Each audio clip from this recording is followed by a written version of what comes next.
গাজায় মানবিক সহায়তা পৌঁছাতে কিছু এলাকায় প্রতিদিন 10 ঘন্টা হামলায় বিরতি দেওয়ার ঘোষণা দিয়েছে ইসরায়েলি বাহিনী।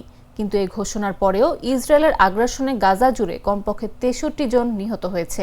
স্থানীয় সময় রোববার ইসরায়েলি সেনাবাহিনী জানিয়েছে তারা প্রতিদিন সকাল 10টা থেকে রাত 8টা পর্যন্ত মধ্য উত্তর গাজার আল মাওয়াসি, দেইর আল বালা এবং গাজা সিটিতে সামরিক তৎপরতা সাময়িকভাবে বন্ধ রাখবে।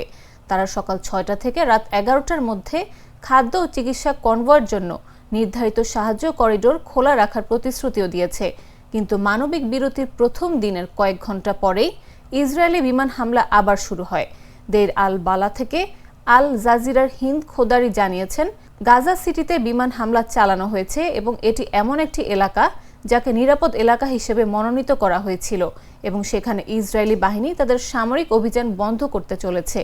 ওই এলাকার ফিলিস্তিনিরা জানিয়েছে একটি বেকারি টার্গেট করে এই হামলা চালানো হয়েছে। এর আগে আন্তর্জাতিক চাপের কারণে গাজায় ত্রাণ সরবরাহের অনুমতি দেয় ইসরায়েল।